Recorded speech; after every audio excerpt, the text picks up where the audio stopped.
کسی تعارف کے محتاج نہیں ہے.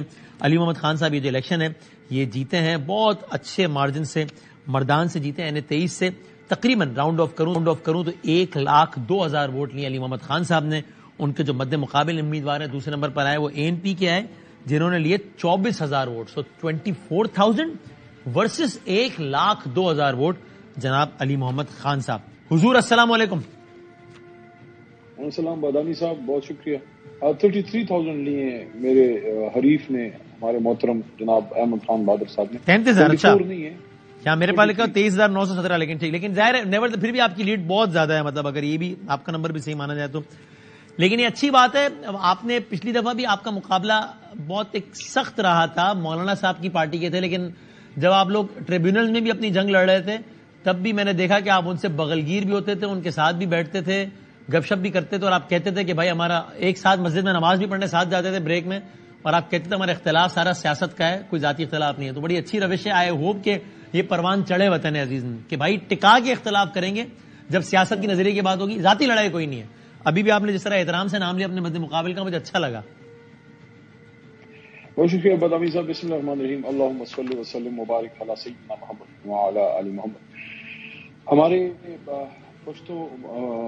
پشتونخوا سائٹ پہ ایک بہت بڑے عظیم پشتون رہنما گزرے ہیں, عبدالغفار خان بابا, جن کو باچا خان کہتے ہیں. بیسیکلی تو ANP ان کو اپنا لیڈر مانتی ہے, لیکن میں سمجھتا ہوں ہر پشتون ان کو ایک بڑا لیڈر مانتے ہیں. حالانکہ کچھ نظریاتی اختلاف ایک زمانے میں رہا, لیکن پاکستان بننے کے بعد انہوں نے پاکستان کو مانا. ان کا ایک مشہور قول ہے, وہ فرماتے ہیں کہ خدمت میں اختلاف نہیں ہے, اختلاف تو خود غرضی سے پیدا ہوتا ہے. تو اگر آپ میں کوئی خود غرضی نہیں ہے تو یہ ٹریننگ, ویسے میں بھی اس میں بیک گراؤنڈ میں میری جو ٹریننگ ایز اے وکیل ہے وہ بھی میٹر کرتی ہے, کیونکہ ہم وہ کلا عدالت میں بڑا فائٹ کرتے ہیں لیکن بار روم میں پھر اکٹھے بیٹھ کے چائے بھی پی رہے ہوتے ہیں, تو وہ تھوڑا سا آپ ٹریننگ ہو جاتی ہے کہ یار یہ دشمنی نہیں ہے, سیاسی اختلاف ہے. تو وہ ایک رہا ہمارا. یہاں پہ جو ہمارا ابھی الیکشن ہوا ہے مردان میں میں اگر تینوں قومی اسمبلی جو ہم جیتے ہیں, عاطف خان صاحب جیتے ہیں, مجاہد خان صاحب جیتے ہیں, ہمارے 8 صوبائی بھی 8 کے 8 جیتے ہیں, تو 100% رزلٹ ہے. میری نالج میں کوئی ایک بھی ایسا واقعہ نہیں ہے مردان میں جہاں کوئی دو سیاسی مخالف ایک دوسرے کو کوئی خدا نخواستہ لڑائی ہوئی ہو, کوئی بڑے لیول کی یا کوئی ہوتا ہوئے, وہاں کچھ پولیس کے ساتھ ایشوز ہوتے.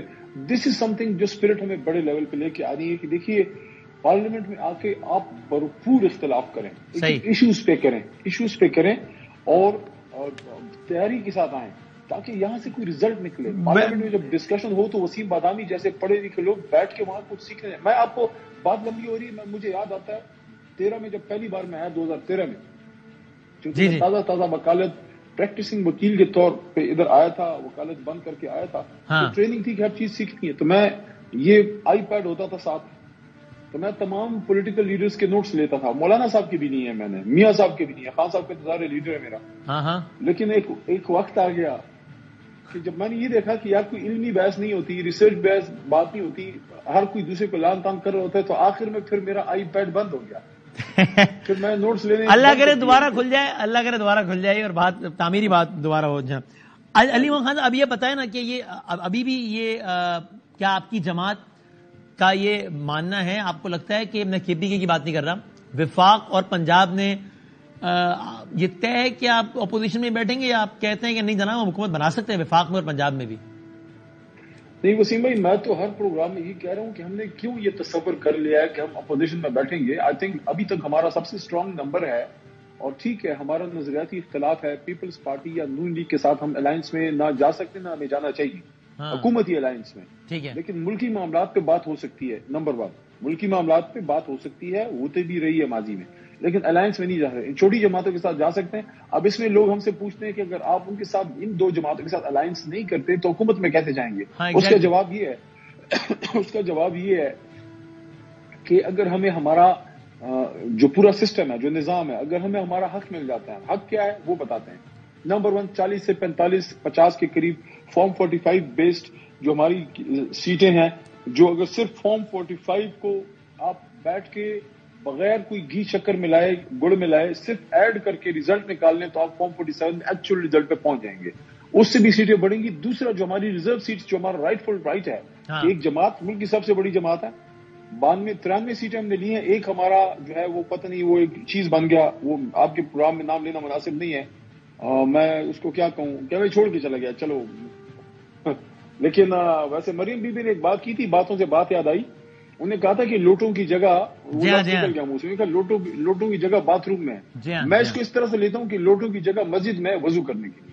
لیکن انہوں نے کہا تھا کہ کبھی بھی ہم کسی لوٹے کو نہیں لیں گے. لیکن پھر انہوں نے ہمارے وہ محترم کو ساتھ کھڑا کر کے تصویر بنائی.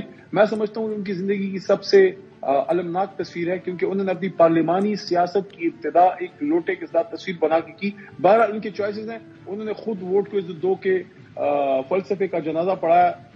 نہیں تو علی صاحب یہ بات آپ کی حکومت بنانے کی ہو رہی تھی نا, تو آپ کہہ رہے ہیں کہ میں اپنی بات کی طرف واپس آتا ہوں کہ اگر ہمیں ہمارا رائٹ فل اس طرح ملتا ہے کہ سب سے بڑی جماعت کا رائٹ ہے کہ جس کی 92-93 سیٹیں ہیں اور جو 100 سے آگے جائیں گی ابھی, تو اس کے پیچھے بھی ایک دنیا کھڑی ہے نا, ہمارے پیچھے بہت بڑا الیکٹوریٹ ہے. تو کیا اس میں سے جو خواتین ہیں ریزرو سیٹس کی, ان کا رائٹ نہیں بنتا کہ وہ آئیں؟ تو اس کے لیے ہم ایک پولیٹیکل جماعت کا بھی انتخاب کریں گے 1-2 دنوں میں. تو اس پہ انشاءاللہ ہم we are very hopeful کہ ہمیں ہماری ریزرو سیٹس مل جائیں, تو we will be safely into mid 120s. تو آپ کا میجیکل نمبر جو ہے وہ 136 ہے. تو اس کے ساتھ اگر آپ یہ خواتین کا ایڈ کر لیں تو you can easily reach up into, اس میں پھر چھوٹی جماعتوں کو تھوڑا سا ملانا پڑے گا. ہو سکتا ہے کچھ وہ آزاد جو کسی جماعت کے نہ ہوں اور ہمارے بھی پاس نہ ہو, وہ بھی ساتھ آ سکتے ہیں. آئی تھنک وی کین وہ تو بہت کم رہ گئے نا, وہ تو 3-4 ہی رہ گئے, وہ 8-9 تھے, اس میں سے 4-5 چلے گئے نون میں, تو آزاد تو رہے. آپ ایم کیو ایم کے ساتھ جا سکتے ہیں کیا اتحاد میں؟ دیکھیں ماضی میں فارورڈ بلاکس بھی بنتے رہے, یعنی کہ آپ نے کسی کا ضمیر نہیں خریدا, لیکن اگر کوئی شخص اپنی جماعت سے مطمئن نہیں ہے, فارورڈ بلاک بنتا ہے اور وہ فارورڈ بلاک آپ کے ساتھ حکومت کا حصہ بنتا ہے, آپ کے نظریے پہ آ کے اپنی جماعت کو چھوڑ کے نہیں, ایک فارورڈ بلاک بنا کے. ماضی میں یہ بھی چیزیں ہوئی ہیں. تو سیاست میں آپ کو ایک نمبر پہ جانے کے لیے اپنے نظریے کی قربانی دیے بغیر. آپ نے 1.5 منٹ پہلے تو اس شخص کی مذمت کی ہے جو جیتا کسی اور پلیٹ فارم پہ اور حمایت کسی اور کی کر رہا ہے, اور ابھی آپ کہہ رہے ہیں ہم حکومت فارورڈ بلاک سے بھی تو بنا سکتے ہیں. فارورڈ بلاک کا مطلب یہ ہے نا کہ جیتا کسی اور جماعت سے, اس جماعت کی لیڈر کی مرضی کے برخلاف آپ کی حمایت میں ووٹ دے گا. یہ کیسے حلال ہو جائے گا سیاسی طور پہ؟ یہ کیسے امورل نہیں ہوگا؟ دیکھیں اگر کوئی اپنی جماعت کو چھوڑتا نہیں ہے اور وہ فارورڈ بلاک بناتا ہے, جو کہ آپ کو انٹرپٹ کر رہا ہوں